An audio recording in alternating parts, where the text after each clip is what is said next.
Hello students, Aniti Vidyalaya তোমালোকক স্বাগতম জনাইছো। আজি আমি ক্লাস 9 ৰ 2. exercise 2.5 ৰ 8 নম্বৰৰ গণিতখিনি চাম। কি কৈছে তলৰ প্ৰতিটোৰ উৎপাদক বিশ্লেষণ কৰা। ঠিক আছে, উৎপাদক বিশ্লেষণ কৰিব আছে। প্ৰথম কোৱেশ্চন আছে 8a cube plus b cube plus 12a square b plus 6a b square। ঠিক আছে, ইয়াত 8a cube a cube মানে 2a whole cube। এটা so এটো a cube plus b cube plus 3a square b plus 3ab square ফর্মুলাত বহোৱা যায়। তো a cube 2a cube plus b cube হেগল এটো a cube ত বনাই ললো, এটো b cube ত বনাই ললো। এতিয়া এটো যাবই নালাগে, এতিয়া কি কৰা ফৰ্মুলা মতে বহাই যাও। ফৰ্মুলা মতে কি আছিল আমাৰ 3a square b, ইয়াত হৈ আছে a 2a, এটো স্কয়াৰ b কি হ'ব তোমাৰ b plus 3a b square a কি ইয়াত তোমাৰ 2a into b square that b square।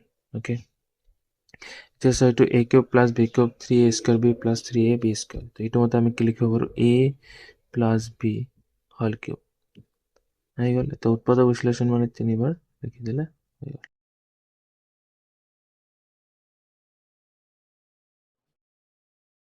Plus হৈ গল। okay, next 5 number to so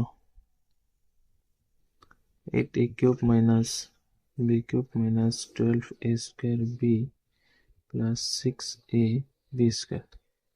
the same গণিত just minus ত কৰিছে। তো মাইনাসৰ ফৰ্মুলাত আহিব, এটো কি হ'ব a cube b cube minus 3 2a square b plus 3 2a into b square according to formula 2a minus b whole cube। that 2a minus b 2a minus b 2a minus b।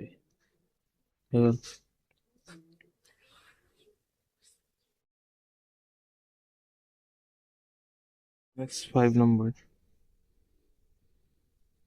27p cube minus 16 minus 9 by 2 p square plus 1 by 4 p। এটা তো same.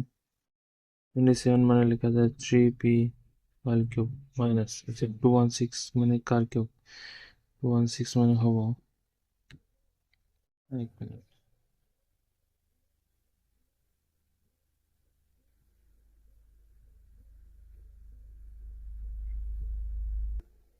6 cube 1 by 6 whole cube minus this formula होते 3 into a square। a माने किया 3p whole square into b माने किया 1 by 6 automatic मिल जाए। सो बाकी को कर बना ले plus 3 into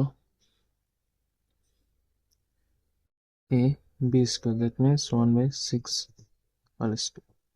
okay, the according to formula में क्या लिखा हुआ है सो मैं लिखा हुआ है 3p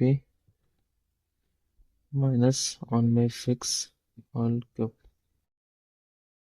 therefore 3p minus 1 by 6 3p minus 1 by 6 3p minus 1 by 6 then you okay,